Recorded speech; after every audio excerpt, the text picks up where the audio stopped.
All right, Rabbi, say good morning. Let us begin. Begin by thanking our Talmud Torah sponsors for the month of Tammuz.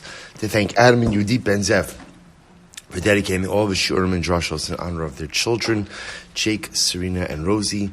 To thank our Week of Learning sponsors, Yehud and Jennifer Goodhart, for dedicating the learning this week in commemoration of the yahrzeit of Jennifer's father, Yeshaya Zalman ben Lazar. And to thank our Daf Yomi sponsor for today, Alan Wiseman, in memory of his mother-in-law, Mildred Newman Malka Bas Yitzchak Asher Zichron Lebracha. We hope that in the merit of our Talmud Torah, all of the Neshamos will have an Aliyah and the families Ein Chama. And with that, let us begin. We have an incredible daf ahead of us today, really incredible daf ahead of us today. We are picking up in Meretz Hashem. Today's daf is Samches. But we have a little bit of catch up to do in here, just a bit. We are starting on Samech Zayin Amud Beis 67b, and we're picking up. Let's just pick up from Tana Debei Rabbi Shmuel Azazel Shemechaper Al Maisa Uza V'Uzal. So it's pretty much right in the middle of the page. If you have on the left hand margin your Hagos Habach, it's pretty much right across from that. So Tana, Debei Rabbi Shmuel, Azazel. Why is the Midbar? Remember again, we call this desert Azazel. Why is it called Azazel? Shemechaper Amaisa Uza Va'azazel. Because it has, the seir is so powerful that it has the power to go ahead and atone for the sin of Uza and Uzal. Now what is that referring to? If you look at Rashi, Uza V'Uzal, Malochi Chabala Sheyardu Li'aretz, Bimei Na'ama Achos Tuval Kayin. Va'aleihem ne'emar, vayiru b'nei Elokim es benos ha'adam, klomar al arayos mechaper. Suppose it's actually an interesting thing that the Torah in Bereshis discusses that the b'nei ha'Elohim, or the b'nei ha'Elokim, depending on how you translate it, decided to go ahead and engage in immorality. So there is a narrative of fallen angels, and the narrative of fallen angels were literally malachim, who went ahead and decided that life in this world would be more exciting than life in the celestial sphere, and they came down and engaged in immorality. So the Gemara is saying that's the reference to Uza and Uzael, were these fallen malachim. So the point that the Gemara is making over here is that the seir is so powerful that it's mechaper even on arayos. It's mechaper even on immorality, which is an incredible yisod, because I will say, lest you think, sometimes when we think about the power of the seir to be mechaper, we kind of think about the seir's ability to be mechaper on what we'll call lesser averos, right, or smaller infractions. But now the Gemara telling me that the seir is so powerful that it's mechaper, it atones even for adultery. So the Gemara goes weiter. Tanrabanan was a very, very beautiful brisa. Tanrabanan. So the Torah says as follows, quoting over here, the pasuk from Vayikra, Es mishpat hayta'asu, Ves chukos haytishmoru lalachas b'mani yeshua alkechem. What is in this mishpat hayta'asu? Both say mishpatim are what? Dvarim she'el malei lo nichtavu, dinhu she'ikasvu. So we'll say mishpatim are halachas, that even had HaKadosh Baruch Hu not stated them, intuitively I would have known them. Ve'eluhin, for example, avodas kochavim, idolatry, gila rais, immorality, shvichos damim, murder, gezel, theft, birchas Hashem, cursing God. So these are all examples of averos, where even had the Torah not prohibited them, intuitively I would have understood that you cannot engage in these activities. As chukos haytishmoru, what do chukos refer to? So the Gemara says, Dvarim shasatan meishiv alehen. These are the things that the Satan whispers in our ear and says, come on, this is ridiculous, right? This is ridiculous. Why do you have to go ahead and do this? For example, ve'elohein, achilas chazer, consumption of chazer, levishas shatnez, wearing shatnez, chalitzas yevama, the whole process of chalitza, taras hamitzora, the purification of the mitzvah. And I both say it's interesting. Why does it say purification of the mitzvah and not purification of other people who are tamei? Because remember, the mitzvah has a weird purification process, right? The blood applications on the thumb, on the earlobe, on the big toe. Other situations, again, you go to the mikvah, you bring a carbon. Okay, I understand that. Mitzvah is a bit more complicated. Seir ha-mishtaleach. And I will say again, this is why this is being brought down. And what's another example? Seir mishtaleach. I will say, why is seir mishtaleach something that the Satan whispers in my ear? Because I will say, does it make sense that you push a goat off the cliff and suddenly, as they say, all is git, right? Everything is good. Just push the goat off the cliff and it's mechaper even for Maisa Uzav Uzal, even for matters of immorality. Makes no sense. Totally counterintuitive. So the Gemara both say it's interesting, by the way, what's missing from this list? What's missing from this list? This week's parsha, right? Paraduma. So it is interesting. It would appear that maybe part of the reason why Para Aduma is not included in this is because if you look at these things, these are things that the Satan would say really have no rhyme or reason. Para Aduma, at least, is in the general framework, sacrificial framework. It's in Karbanos. Okay, Para Aduma is enigmatic in that it makes the Tameh Tahar and the Tahar Tameh. That's strange, but the process itself of a carbonic or a quasi-carbonic concept is not such an aberration. If you look at the rest of these things, right? Shatnez, I don't understand what I don't even understand like the rhyme or reason about it. Even Chazri brings in here kashrus because the truth is the halachos of kashrus are not initially intuitive. So again, the Gemara says, B'Shema Tomar, Ma'aseh Tohem. So maybe you'll look at these things and you'll say, this is foolishness. Talmud Omer Ani Hashem. Therefore, the pasuk says, "I am God." Ani Hashem chakaktiv ve'in lecha reshus lahar her bahen. I am Hakadosh Baruch Hu who engraved these things. Right? I am Hakadosh Baruch Hu who has solidified these obligations, and you have no reshus. You have no right lahar her bahen to go ahead and literally say now lahar her literally means like to question or to wonder about them. And I just want to point out over here something really dramatically amazing. You see, on one hand, Yiddishkeit often gives us the license to question, and in fact even encourages us to question. Questioning is good, right? Questioning. Remember, there'd be no innovation. There's no original thought. There's no intellectual progression without questioning. So that has always been part of our historical or our national dynamic. But the other side of that coin is an acceptance. What it means to be a Jew is that HaKadosh Baruch Hu says it and I do it. Whether it appeals to my conscience, whether it appeals to my isms, whether it appeals to my ashkafas, that's irrelevant. God is not here to fit into my agenda. My obligation is to fit my agenda into God.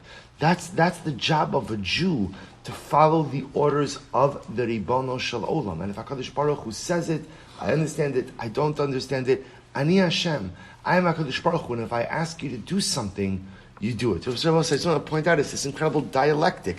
Question. Of course we should question. We should always question. We should always try to understand. But at the end of the day, my performance of mitzvos and my allegiance and my fidelity to HaKadosh Baruch Hu is not based on receiving the answers. I do what I do and I am who I am because HaKadosh Baruch Hu asks me for something and I stand ready to deliver. That's the hashkafa of the Jew, and that's the Gemara's highlighting over here. Whether it's chukim, whether it's mishpatim, Ribono Shel Olam, if you ask me to do something, I pledge to you to answer the call. Incredible Gemara. And Masav Tami Begadim. Well, remember again, the Mishnah said, we know that the person who takes the sayr, his clothing becomes tamei. So the Gemara says, at what point in time does the tumah begin? So remember again, we had a machlokes in the Mishnah. We had a machlokes in the Mishnah. Right? The first opinion said, the Tanakama said, Mishiyatza chutz lechomas Yerushalayim, as soon as you leave Yerushalayim. And then Rabbi Shimon said, after the goat is pushed off the cliff. So it says the Gemara, Meimasai metami begadim, Tanrabanan, Hamishaleach metami begadim, ve'ino shaleach es hamishleach metami begadim. So it's an interesting brisa. It is only the individual who goes ahead and takes the goat, whose clothing becomes tamei, but what the Gemara calls the sholeach es hamishaleach, the one who sends, the one who takes the goat. Now both say, now who is that? If you look at Rashi, hasholeach es hamishaleach, hamelavim osam Yerushalayim. Remember again, both say, what was the last Mishnah? The Mishnah that we just spoke about was that miyakir Yerushalayim, people used to escort the ish iti out. So it's only the ish iti himself who becomes tamei, but the people who escort him do not become tameim. You might have thought that as soon as the ish iti leaves the confines of the Beis Hamikdash, she should become tamei. So maybe you'll think again, if you just based on the word mishaleach, maybe he only becomes tamei once he gets to the tzuk, which I will say means, we see Suk is used in two ways. Suk could mean the desert, but here in this context it means the cliff. The cliff. So the Gemara says, Talmor va Mishaleh HaKetzad Mishi Yatsa Chutz L'Chomas Yishan Div Rabbi Yehuda. So Rabbi Yehuda holds that halacha l'maisa the Torah devolves upon the Yishiti as soon as he leaves Yerushalayim. Rabbi Yossi Omer Azazel v'chibes. The pasuk says Azazel v'chibes.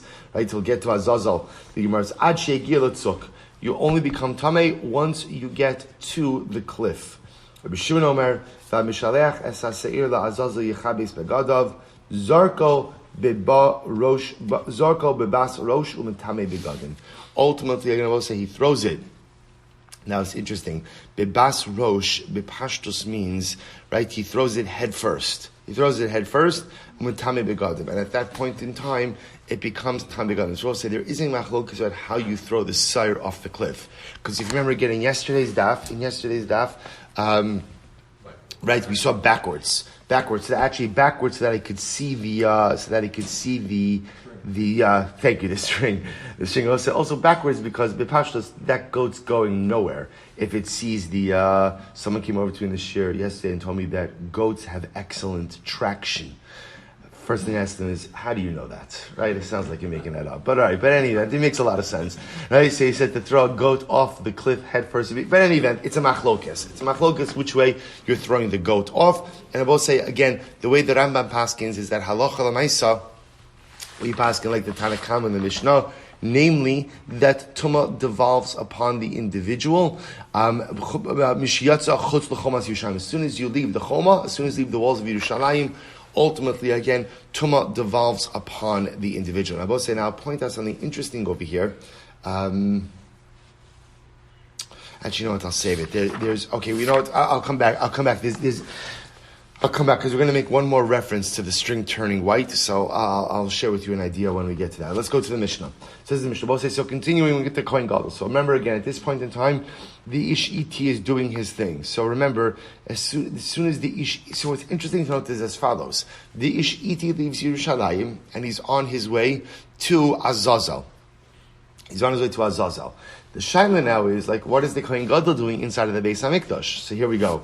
Balo Eitzel Par v'Soyer Hanisrafim.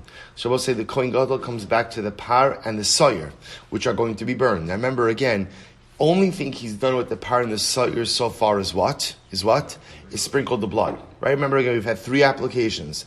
In the Kodesh HaKadoshim, in the Kodesh, onto the Paroches, onto the curtain, and on the Mizbeach HaZav, onto the golden altar. What do you do with the remainder of the blood? Poured out by the Yisod. Okay, but we haven't touched the animal carcasses, the animal bodies themselves. So now we're going to discuss what we do with the actual animals themselves. So Bado Eitzel Par V'Sar Hanisrafin, he comes ultimately again to the Par and the Sayer. Karan, he cuts it open. Votzias Emerein takes out the sacrificial parts. Naslan B'Magis puts them in a bowl. V'Hiktiran Al Gabe HaMizbeach, and burns them on the Mizbeach. So I'll say this, so the sacrificial parts themselves are burnt to the Mizbeach. Kalan B'Miklos. Suppose here's what's interesting. It's only the sacrificial parts that are burnt to the Mizbeach. The animals themselves are actually burnt outside of Yerushalayim. So how do you transport the animal? They would actually, literally it means, kalan means they would braid. So if you could imagine, they would take the animal body, and it was still intact, and wrap it around the pole, one pole for the para, one pole for the sayer, and they would carry it out to a place that they called the Beis HaSreifa. Beis HaSreifa is an area outside of Yerushalayim where they would go ahead and burn these animals. And from what point in time do the clothing of the people who transport the animals become tamei? In this case, I will say, as soon as you leave the wall of the Beis Hamikdash, you become tamei. Rabbi Shimon Omer, Mishiyatzis ha'ar beruban. Rabbi Shimon says, no, don't become tamei by the Beis HaSreifa. After the fire has taken hold of the majority of the carcass of the animal. So it says the Gemara, Viktira Sakadaita. Supposed to remember again, when you read the Mishnah the way the Mishnah sounds like is, the Kohen goes over to the par and the soyer, right? He cuts it open, takes out the sacrificial parts, puts it in a bowl, and then offers it up on the Mizbeach. So it sounds like it's being offered up on the Mizbeach right now. Now, we'll say now, in fact, we know that that's not the case. It's actually not offered up on the Mizbeach until later. So why does it say that it's being offered up now? To which the Gemara says, Ela'ima lahak tiran al gabe ha-Mizbeach. No. What it means is, you take the sacrificial parts, you put it in a bowl in order to offer it up on the Mizbeach, but you're not actually offering it up on the Mizbeach just yet. Says the Gemara, Kalan b'maklos, you go ahead and you take the animal, and you braid it on the poles. Says the Gemara, Amra b'yochanan kimin kaliyah, like a braid. So also what that would just mean is, I guess you would just take the limbs and kind of intertwine them in order to lock them onto in order to fasten them to the pole. Tana, lo hayam enasman nituach basar ola, ela or al gabe basar. So we'll say, here's what's interesting. When going ahead and transporting the par and the sawyer, you would not flay it. Right? So, in other words, it's very interesting. So, by an ola, for example, before you go ahead and dismember the animal, you would go ahead and flay it. Here, you do not flay the animal before dismembering it. So, we're going to spend a little bit of time focusing on this idea. So, from where do I know that I don't flay it before I dismember it? So, the Gemara says, Desanya Rebbe Omer, Ne'emar kan aru basar uperesh. It says over here, ar, which means skin, basar, flesh, peresh. Peresh also literally means waste, right? The waste that's trapped inside the body.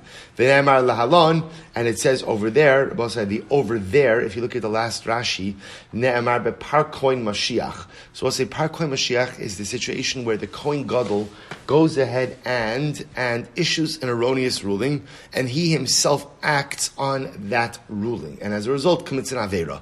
So no one else acted on it; he just acted on it himself. And halacha l'maisa, again, there's a particular carbon he has to bring as part of his process of tshuva. As part of the process of tshuva. So look at the last Rashi. V'nemar bepar kohen Mashiach aru basu peresh ves or hapar ves kol b'saro al rosh. Fine. So the Gemara says, it says over here by Yom Kippur, by the par and sa'ir, it says or basu peresh, and it says by the par kohen gadol, or what we call the par kohen Mashiach, or basar peresh.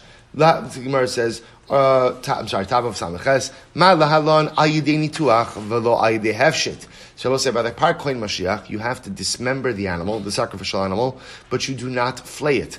Afkan ayidei nituach velo ayidei hefshit. So too over here, by the par and sa'ir of Yom Kippur, you will go ahead and dismember it, but you will not flay it. We'll say, by the way, where do you know by the par kohen Mashiach that you do not go ahead and flay the animal before dismembering it? Tisanya vikirbo, vikirbo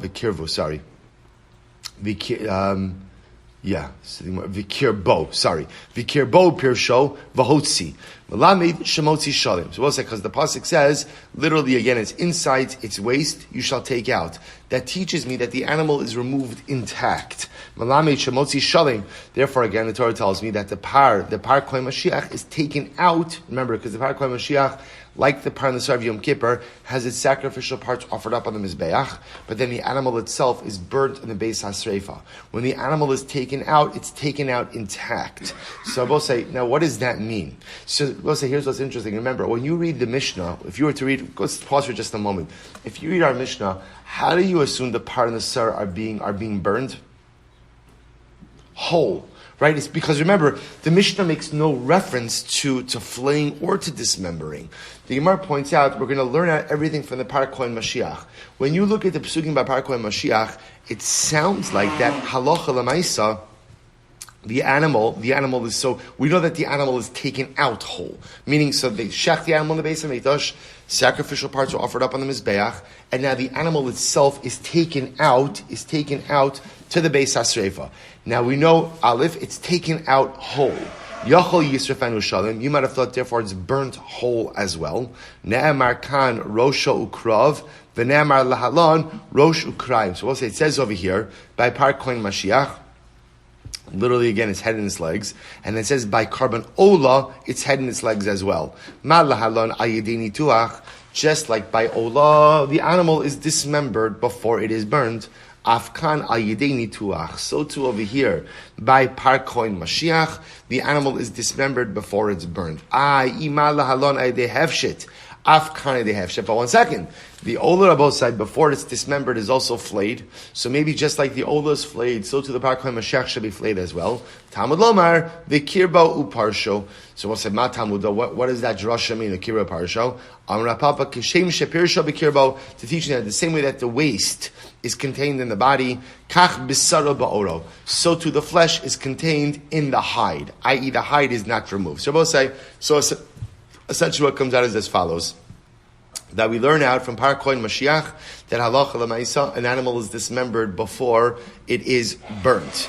But ultimately, again, the Parakoin Mashiach, unlike the Olah, is not flayed before being dismembered. And then we learn out the Par and Sa'ir of Yom Kippur from the Parakoin Mashiach. And therefore, halacha l'maisa, what we are being taught is that although the animal is taken out whole to the Beis HaSreifa, it is in fact dismembered before it is burnt. It is burnt limb by limb, but halacha l'maisa, it is not flayed before it is dismembered. Incredible. Good. So we'll say, from what point in time? Remember again, the people going ahead and carrying the para and the sawyer, they become tamei. When does their clothing become tamei? So the Mishnah said, once again, it was a machlokes. Tanakama said, as soon as you leave the wall of the Azara, and Rabbi Shimon said, as soon as the fire kind of takes hold of the carbon. So says the Gemara, Tan Rabbanon, Yotzi al michutz lamachane v'sarfu. The pasuk says you shall take it outside of the camp, and ultimately go ahead and burn it. So the Gemara says, Lahalon ata nosein lahem shalosh machanos. So we'll say ultimately again by par kohen gadol, you give them 3 machanos. And we'll say what that means is, remember, often this lashon of 3 machanos really comes from our arrangement in the desert. Remember again, there was machane shechina. That's where the Mishkan was. There was Machane Levia. That's where the Leviim camped around. And then there was Machane Yisrael, where everyone else camped around. So again, in Eretz Yisrael, we also have Shalosh Machanos. The Beis HaMikdash is Machane Shechina, Harabayis is Machane Levia, and Yerushalayim is Machane Yisrael. So when we speak about the idea, Yotzi al michutz lamachane, by the par Kohen Gadol, that means you take the par outside of the 3 machanos, which means that the par is burned outside of Yerushalayim. Vekan atanosi lahem machana achos. But we'll say maybe over here you only, being by the par inside of Yom Kippur, maybe you only have to give them 1 machana. In other words, maybe the par and the sar only have to be burnt outside of the Beis HaMikdash itself. Maybe you don't have to go out of Yerushalayim. Im kain lama ne'amar michutz lamachane. If that's the case, then why does the Torah use lashon michutz lamachane? Lomar lecho kevan sheyatzu chutz lamachane achos tmeim begadim. To teach me that halacha lamaisa, as soon as you leave the Beis HaMikdash, i.e. the chomas ha'azara, the wall of the Beis HaMikdash, the person taking the par nesari becomes tamei, tumas begadim, v'hasam minalan. And we'll say ultimately again, where do we know that the par kohen gadol is burnt outside of the gimel machanos, the sanya? Because we learned v'hotzias kol hapar. The par says you shall take out the entire par. Chutz l'shalosh machanos. It means you take the entire par out of all 3 machanos, right? So meaning you burn it outside of Yerushalayim. Ata omer chutz l'shalosh machanos. Well, how do you know? How do you have to take it out of all 3 camps? Maybe you only have to take it out of 1. But remember again, if we say you have to take it out of 1, so where would you be burning it? Right outside of the Beis HaMikdash, right? On Harabayis, outside of the Beis HaMikdash. Kishu omer bepar ha'ida al michutz lamachane. When it says say by the para'ida, which again, para'ida is the par that's offered up when Klal Yisrael followed an erroneous ruling. Right? El michutz lamachane she'in tamol lomar. So it doesn't have to say michutz lamachane. Why? Shari kvar ne'emar v'saraf also kasher saraf es apar harishon. The pasuk says you shall burn it just like you burnt the original par. Uma tamol lomar el michutz lamachane. So why does the pasuk have to say el michutz lamachane? Litin lo machane shnia. To go ahead and tell you that you have to take it out of a second camp. Ukishu omer michutz lamachane bedeshen. And then when it says ultimately again that you have to go ahead and take it out of the camp, ultimately again by the trumas hadashen, shein tamol lomar, because that phrase is unnecessary. necessary. Shari kavar ne'amar el shefach hadeshen tein lo el shefach hadeshen tein lo machane shlishis. That comes to teach me ultimately again that there is the need to go ahead and remove it from a third camp as well. What does Rabbi Shimon do with this phrase michutz lamachane? Rabbi Lozer Omer ne'emar kan michutz lamachane v'ne'emar lahalon michutz lamachane. So it says ma kan chutz l'shalosh machanos. Just like over here, it means you remove the item from all three machanos. Af lahalon chutz legimel machanos. So to over here, out of all three machanos, umal lahalon b'mizrach Yerushalayim. Just like I will say over here, we burn the carbon on the eastern side of Yerushalayim. I'm sorry, Afkan b'mizrach Yerushalayim. So to over here, halach lamaisa, we burn it on the eastern side of Yerushalayim. V'Rabbanan heichan sarif lehu. And also according to the Rabbanan, ultimately again, where is the carbon burned? So the Gemara says Kidisanya. We learned heichan nisrafin. Ultimately again, where are carbonos that are taken out, burned? So the Gemara says Litzefona sha Yerushalayim. It's burned ultimately again to the north of Yerushalayim. V'chutz l'shalosh machanos. And outside of all three machanos. Rabbi Yossi says, Abeis Hadeshen Nisrafin. So Rabbi Yossi says the carbonos are burnt by the Beis Hadeshen. I will say now, what is this a reference? So if you look at Rashi, it's top Rashi, Abeis Hadeshen, Tzarech Sheyaktim L'sham Deshen HaMizbeach. So I'll say, here's what's interesting. Remember again, Trumas Hadeshen, removal of ash, is the first avoda that is done in the morning. Now remember, Trumas Hadeshen itself normally just requires from ash from the top of the Mizbeach to what? To be brought to the bottom of the Mizbeach. You're actually not taking it out anywhere. But we've learned already before that halacha l'maisa, once the ash pile on top becomes too intense or becomes too overwhelming, then in fact we do begin to go ahead and take it out. So the Gemara says, here's what's interesting. That for these carbonos that are, and when we take it out to what we call the Beis HaSreifa, which was an area outside of the Gimel Machanos, outside of Yerushalayim. So what the Gemara is pointing out here is something very interesting. Rabbi Yossi says that in general, whenever you have a carbon that has to be burned outside of Yerushalayim, you are supposed to burn it in what's called the Beis Hadeshen. Now, what's the Beis Hadeshen? The Beis Hadeshen is a place in which you deposited the ash. Where is the Beis Hadeshen? Where is it? Wherever you deposit the ash. Right? So there's not a particular geographic location. It's just wherever you end up depositing the ash outside of Yerushalayim, that becomes now known as the Beis Hadeshen, and that's where you have to go ahead and burn any of the other carbonos that require michutz l'gimel machanos. So the Rabbi Yossi Omer, a Beis Hadeshen is Rafin. Amar Rava, man tanu the palakal Rabbi Yossi. Who is it who argues on Rabbi Yossi? Rabbi Eliezer ben Yaakov. It's Rabbi Eliezer ben Yaakov. The Sanya al shefach hadeshen yisarif. The pasuk says to the shefach hadeshen, you will burn the animal there. Shehei l'sham deshen, or shehei l'sham deshen. It should be the place ultimately again where the deshen was deposited. So we'll say there are two things going on over here. Number one, it appears that the consensus opinion is building that Allah l'maisa, whenever you're burning something outside of the Beis Hamikdash, you're burning it ultimately michutz l'shalosh machanos. I will point out, by the way, the notable example to that is what? Actually, once again, this week's parashas Paraduma, right? Paraduma is only burnt michutz lamachana achos, right? I take that back. It's really Paraduma is burnt in Yerushalayim, but remember again, it's not burnt in the Beis Hamikdash, nor is it burnt on the Harabayis, right? It's burnt across the valley on Harazesim. But Lamaisa again, any other time you're burning sacrificial animals, the Par Kohen Gadol, the Para Eid, the Par Tzayv Yom Kippur, you're burning it michutz l'shalosh machanos. You're burning it outside of all three camps, outside of Yerushalayim. What Rabbi Yossi is now introducing is, by the way, whenever you have to burn something, so burn it in what we call the makom beis hadeshen, the place where you deposited the ash. Where is the place where you deposit? Where is that? Where is that? Wherever you deposit the ash. But the idea is, Rabbi Yossi seems to be saying that Allah l'may, so once you're burning something, michutz l'gimel machanos, burn it in a place that apparently is already vested with some level of sacrificial sanctity. You've already deposited the ash there. Okay, so the Gemara goes right to Rabbi ben Yaakov Omer, sheyehei makomo meshupach. So I will say it's very interesting that the place michutz l'gimel machanos, where you're going to go ahead and burn the carbon, should be a makom meshupach. So we'll say makom meshupach literally means a slanted area. A slanted area. The Gemara says, maybe ultimately, again, this in and of itself is the point of contention.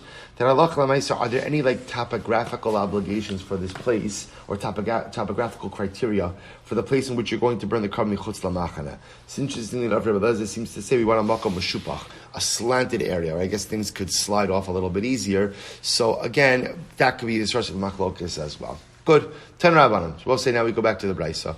We'll say, bottom line, by the way, halacha l'maisa, we paskin that the par and the sa'ir are burnt michutz legimel machanos. So they are burnt outside of the Beis HaMikdash, outside of Yerushalayim, but the Tumas Begodim sets in as soon as you leave the Chomas HaAzara. So as soon as you leave the wall of the Beis HaMikdash, there's Tumas Begodim, but the carbon itself is halacha l'maisa, burnt outside of all gimel machanos. Good. 10 Rabbanim. V'hasoref. So we'll say the pasuk says the one who burns the carbon hasoref mitame begadim velo hamatzis es ha'ar. So I'll say interestingly enough, who is the one who becomes tamei? Only the one who actually burns the carbon. Now, as opposed to velo hamatzis es ha'ar, not the one who lights the fire. Velo hamasader es ha'ma'aracha, not the one who sets up the pyre of wood. So it's very interesting. Remember again, to burn the par and the sa'ir takes a village, right? You need a group of people. So you might have thought that everyone who participates in the burning of the par and the sa'ir maybe becomes tamei. Maybe that's what happens. Kamash Mallah, no, the Gemara says, only the individual who actively burns the par. Which will say bepashtus means the person who places the limbs on the fire, stokes the fire. That's the person who's going to become tamei. But the guy who goes in and lights the fire, or the guy who sets up the pyre, they are not going to be chayiv. So the Gemara says, "Ve'ezu as-soref." Who is the soref? Right? What's the definition of the soref? Zeh miseh b'shas sreifa. That's anyone who goes ahead and aids in the burning of. Miseh means helps. Anyone who aids in the burning of the sacrificial limbs.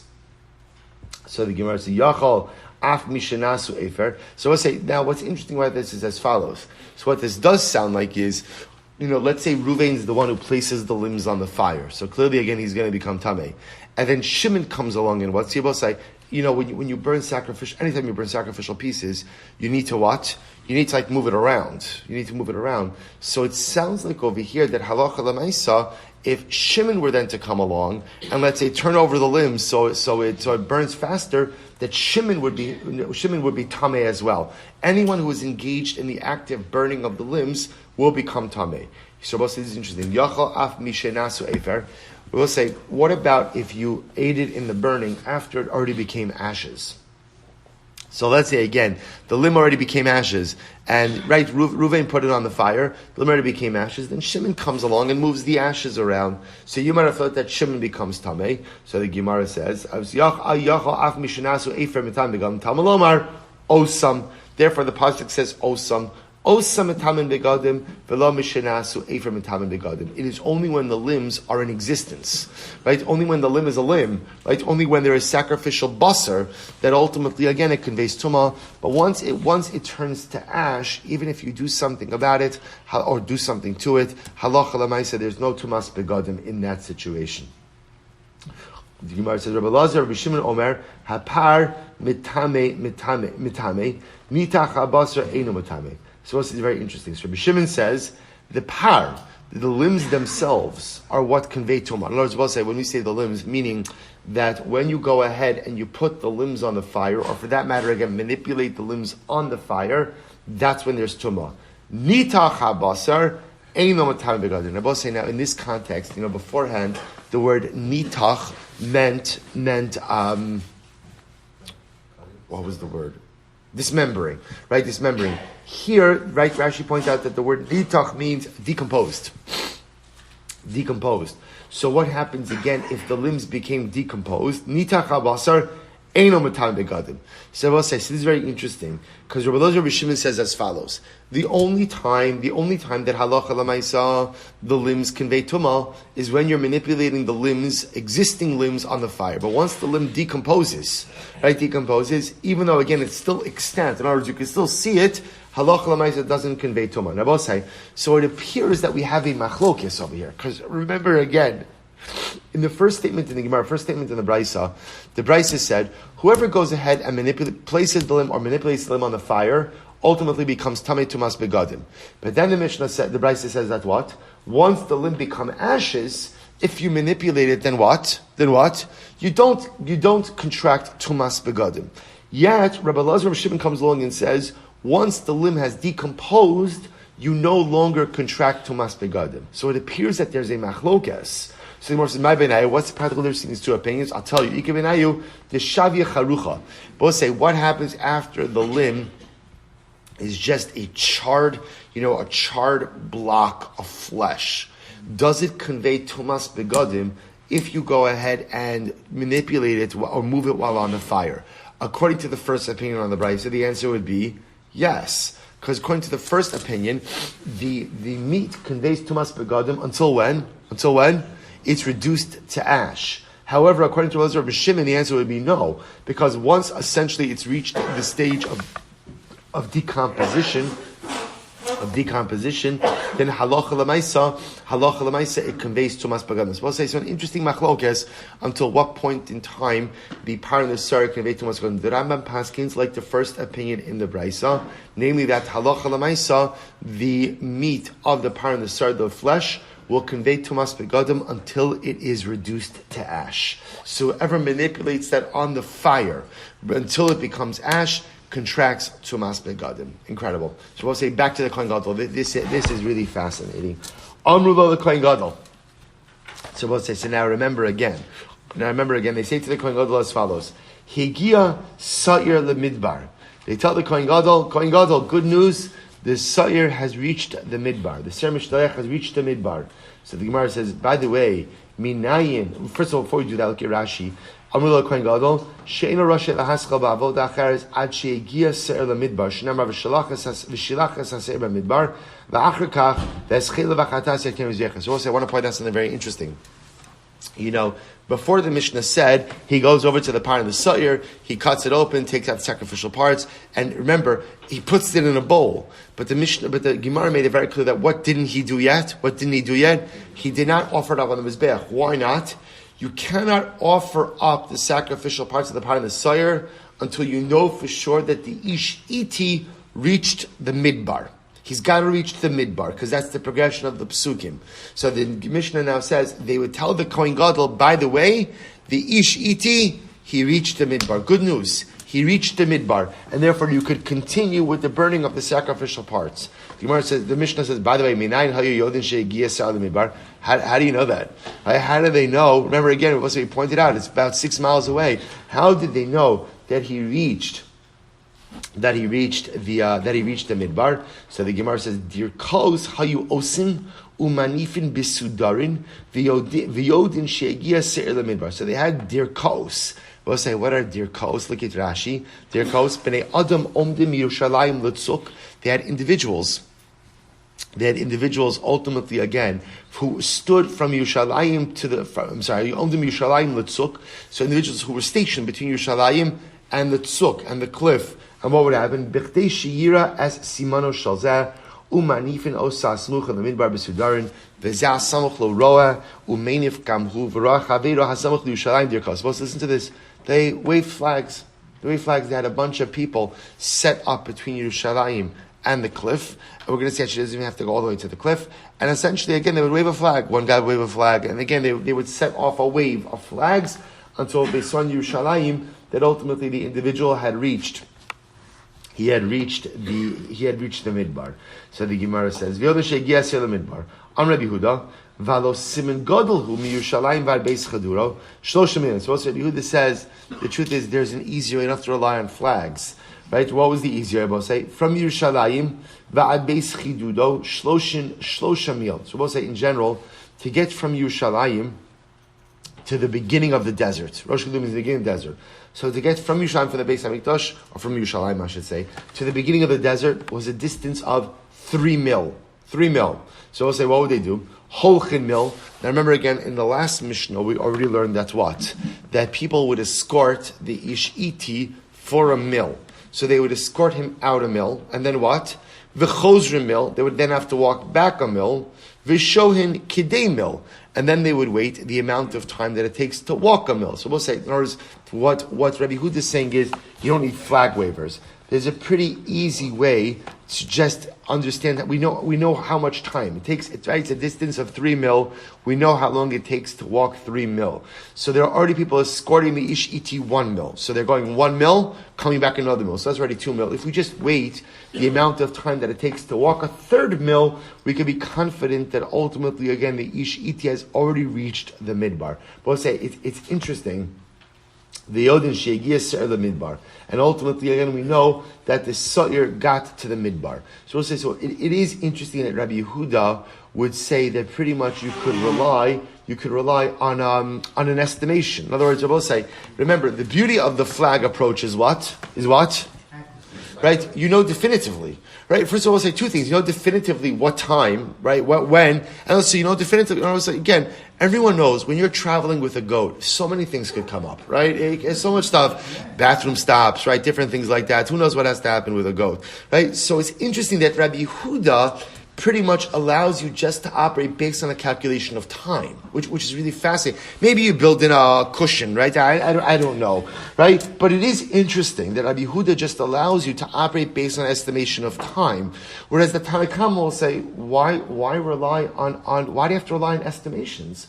We could set up a system that explicitly tells you when the goat arrives. And others will say, it's not such a big distance that you can't figure out a way to definitively know when the Sa'ir has reached the Midbar. It's just not such a big deal. Let's say, in general, it's interesting that there are times in life where you kind of have to make an educated guess, and there are times in life when you could actually make decisions based on real information. And too many times in life, we make educated guesses when we can actually go ahead and get real information. Let's say, you know what this comes up more often than not is in the realm of relationships, right? How many times does it happen that we do things based on what we think other people are feeling? Or we do things based on why we think other people are doing the things the way that they do. And instead, there's a much simpler eitzah, which is ask. How are you feeling? Right? I think I know how you feel. How are you feeling? Why did you do that? Why are you acting that way? How did this make you feel? And instead of going ahead and acting in relationships based on guesses and estimates and approximations, we could actually be explicit. And it's amazing how much more shalom there is in relationships when people are actually explicit with their feelings, where people are explicit with their intentions, and when people don't rely on guesstimates but actually talk things out. So it's just fascinating over here why Rabbi Yehuda. But again, I will say the beauty of Rabbi Yehuda's position is, on one hand, what is a guesstimate also becomes its own self-contained process. And as Rabbi will say, there is a certain beauty of setting up a process that is not dependent on people. Right? Because Klal Gadol is any time you don't have to depend on people, it's generally better off. So the beauty of Rabbi Yehuda's model is you don't have to rely on anyone. You start to watch, right? I know when the Ishiti leaves, I know how much it takes to walk 3 mil, and then again, I'll set my alarm by that, and then I'll be ready to do the avodah. So again, pros and cons to both. So what said the Gemara says, but Aaron said, Rabbi Shmuel Omer v'alo simin achahu. Rabbi Shmuel says, I don't understand. There's a different way for the Kohen Gadol to know when the Ish-Iti reached the Midbar. What's the way to know that, Rabbi saying? The Gemara says, Lashon shel Zahoris hayakasha pischa shel heichal. There was a white string, or a red string, I should say, that was strung up by the entranceway of the Beis HaMikdash. Ukeshegia Sa'ir LaMidbar, and when the Sa'ir reached the desert, Haya Halashon Malbin, the string would turn white. Shene'emar im yuchata'ichem kashanim kashala galbinu. Ultimately, again, if your sins will be like crimson red, they will be whitened like snow. So Rabbi Shmuel says there's such an easier way. As soon as the Sar would reach the desert, ultimately, again, the string would turn white. I will say, again, why do the first two opinions reject Rabbi Yishmael? Why do they reject that? They know it's turned white. Right? I will say, I just want to point out, if I'm going to have time for it, we'll see. But this in and of itself is a fascinating machlokes about whether or not the string always turned white. There are conflicting accounts in the Gemara. There are accounts that seem to indicate that it always turned white, and accounts that we just saw 2 days ago that it didn't always turn white. We'll say, what I do want to draw your attention to is something absolutely amazing. According to Rabbi Shmuel, when did the string turn white? When did it turn white? When the Sa'ir reached the Midbar. Very different than our previous understanding. We assume that when did the string turn white? When you pushed the goat off the cliff. So there is a machlokes. What's the svara to say that the string would turn white ultimately again when you got the goat to the midbar? Because we'll say what Rabbi Shmuel is saying is something dramatically amazing. If you think about part of the hashkafa of the Seir LaAzazel, ultimately again is made up of two parts. The hashkafa, right? Number one is the journey. And the journey is the journey from Yerushalayim, from the Beis HaMikdash to the desert, right? And then there's the tachlis, right? There's the finish line, which is what? Pushing the goat off the side of the cliff. Many times in life we think that accomplishment is only felt when you push the goat off the cliff, right? Accomplishment is only when you cross the finish line, only when you reach the tachlis. And what Rabbi Shmuel is saying is, Klap Yisrael and Isaac HaKadosh Baruch Hu, the Rebbe Shalom does not judge our life success based on crossing the finish line. He judges our life success based on a willingness to take the journey. And if you're willing to engage in the journey, if you're willing to leave the confines and the comfort of what you know and venture into the unknown in the pursuit of something greater, that's life accomplishment. And that, right? So if you're willing to leave the confines and the comfort of the Beis HaMikdash, and you're willing to journey out into the desert, you're willing to go ahead and push yourself harder to embrace some greater destiny, to embrace some greater unknown, as soon as you reach that desert, hitzlachto, you have accomplished. You have accomplished. Mission accomplished. Vaharaya, Rabbi Shmuel says, the string turns white not when you push the goat off the cliff. The string turns white when you get to the desert. An incredible, I will say, incredible use, like the Gemara says, Yagata umatzasa. Kadosh Baruch Hu just tells us Yagata. All I want you to do is engage in the journey. All I want you to do is to try. I recognize you don't control the results. I recognize that you can't always succeed in getting the goat off the cliff. That is true. But you could always control whether or not you choose to leave Yerushalayim, whether you choose to leave your present confines, which are sometimes mediocre, and go into venture into something great and unknown. That I control. Whether I get the goat off the cliff, whether I accomplish, whether I cross the finish line, often I don't control. But whether I'm willing to engage in the journey, that is within us. Rabbi Shmuel says, the ultimate success of the Jew is a willingness to engage in the process, is a willingness to engage in the journey, is a willingness ultimately again to engage, to journey into the desert. Once you do that, the red string turns white. Incredible. Amar Abaye says, Shema mina beis chidudo bamidbar. Kaima. So Abaye says, this beis chidudo that the Mishnah mentioned, this is the beginning of the desert. So as we just said, Rabbi Huda holds that Allah Lamaisa, once it's Rabbi Huda and Rabbi Shmuel, once the goat gets to the desert, you have fulfilled the obligation. Shabbos says an incredible idea that according to Rabbi Huda and Rabbi Shmuel, it's the mitzvah of Seir LaAzazel is fulfilled once you get to the midbar. Now, what does it mean that it's fulfilled? What it means is the Kohen Gadol has the ability to continue with the rest of the avodah of Yom Kippur once it reaches the desert. He doesn't have to wait until ultimately it's thrown over the cliff. I will say, and the truth is, we saw by the Seir LaAzazel, we already saw this earlier, 2-3 days ago, the only part of the Seir LaAzazel service that is ma'akev is what? Little chazara? Is the hagrala, is the lottery. In other words, if something happens to the Seir LaAzazel after the hagrala, technically speaking, the obligation is fulfilled. But again, we want to ultimately get it to the desert. Once you get it to the desert, the mitzvah has been accomplished. In that, the Kohen Gadol has the ability to continue with the avodah. And I will say again, feeds into that hashkafic piece that we said before.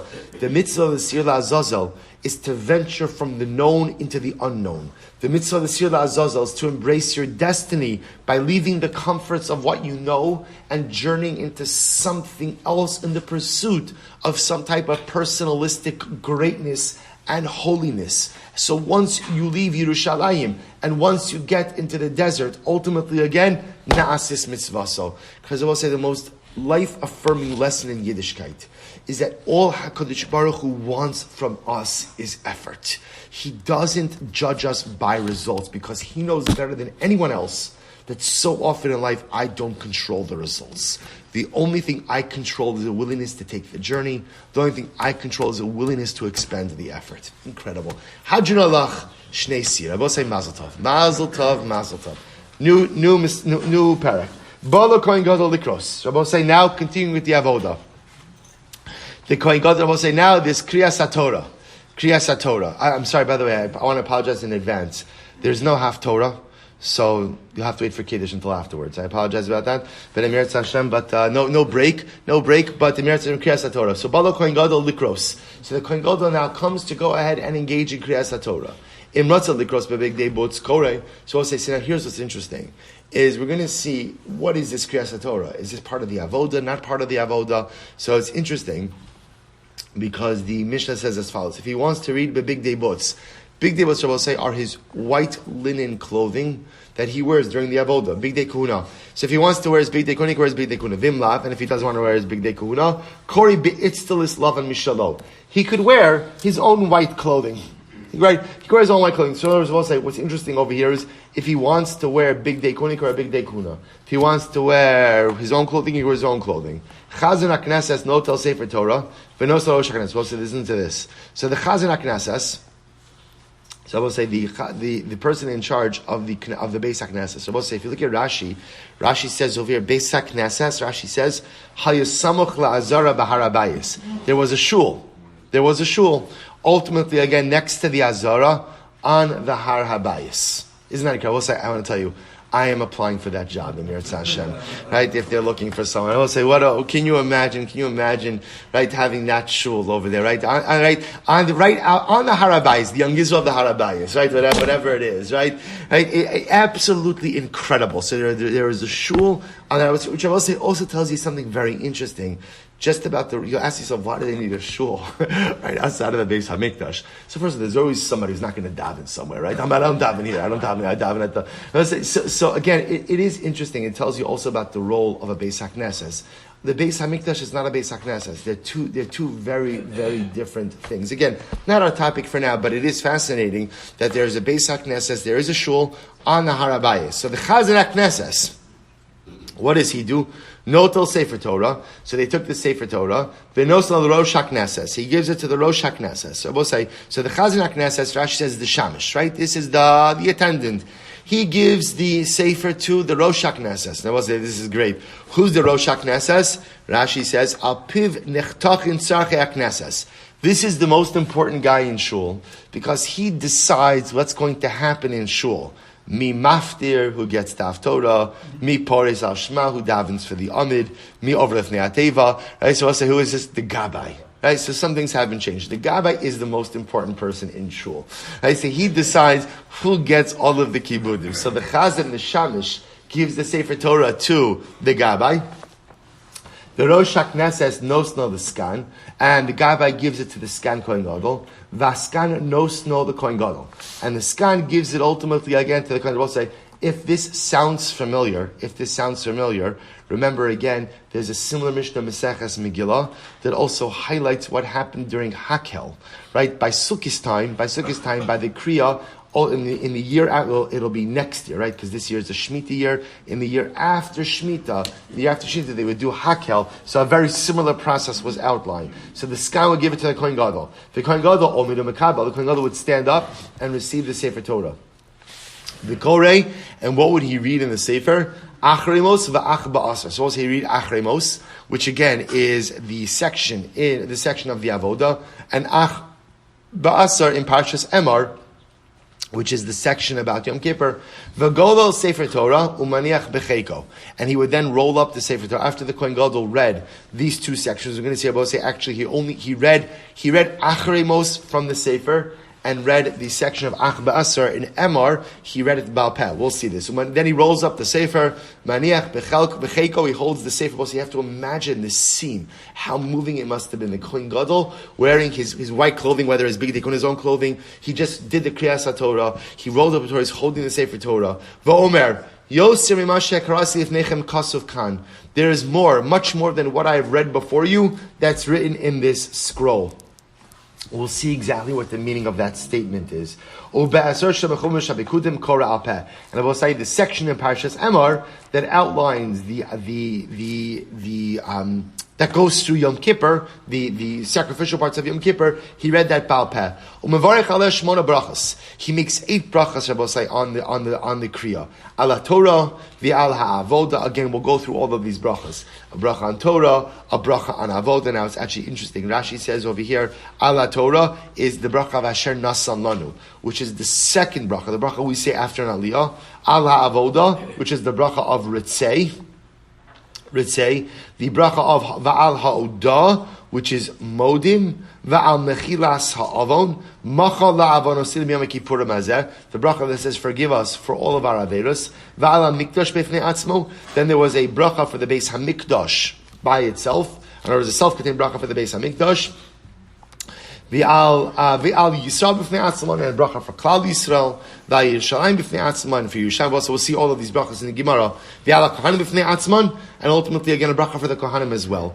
V'al Shar HaTfilah, and ultimately again then there is a bracha for the remainder of Tfilah. We'll see again. We'll say in the Gemara. We'll explain what all of these brachos are. After this, so the Gemara says, Haroa Kohen Gadol Kishukore, Eino Roa Par B'Sar V'Anesrafim. We'll say if you saw the Kohen Gadol doing Kriyas HaTorah, you would not see, or you could not see the burning of the par and the sayr. And it's really V'aroa par v'sar nesrafin and Roa Kohen Gadol shekore. And if you saw the par and sayr being burned, you could not see the Kohen Gadol doing the Kriyas HaTorah. It's not because you're not allowed to. But say, why if you saw one, could you not see the other? Why not? Can't dance at 2 chasanas, right? Can't be in 2 places at the same time. At the end of the day, 2 different locations. The Gemara says, Elo, shehaisa derech rechoka, umeleches shnehen shava ka'acha. So we'll say, ultimately, again, there are 2 different places. Remember, again, the burning of the parasah is outside of Yerushalayim. The reading of the Torah, we're going to see, was in the Ezras Nashim, the major courtyard, and therefore you could not be in 2 places. Rabbi say, why isn't this intuitive? Isn't this intuitive? Right? Why do you have to mention this? Rabbi say, do you know what the Gemara is teaching us? Remember, there's hashkaf and everything. What is the Mishnah trying to teach us?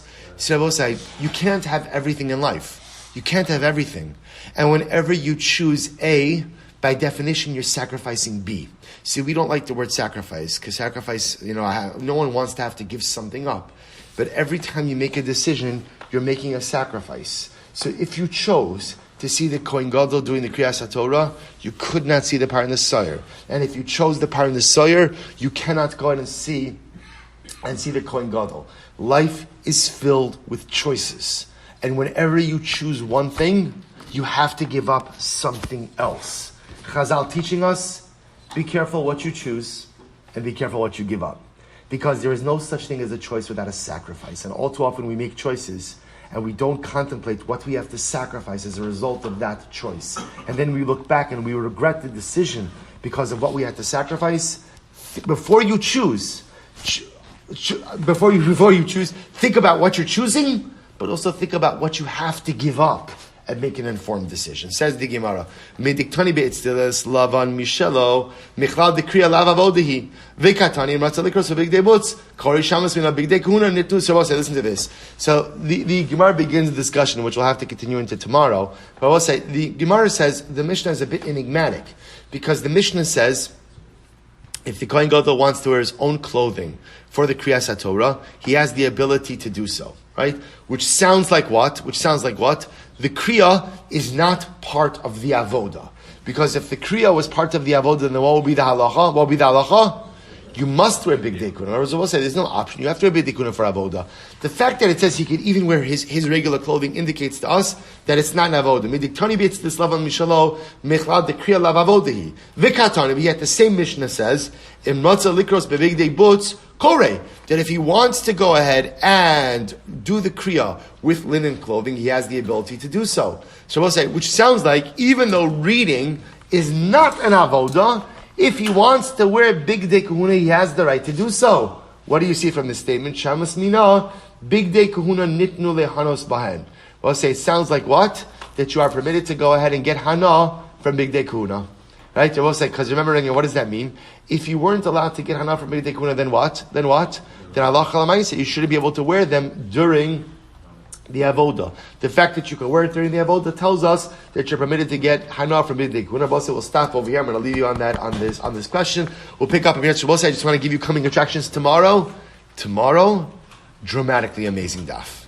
Dramatically, overwhelmingly amazing daf. An incredible Gemara. I'm not even going to tell you what it's about. That's how much I'm going to tease you with this.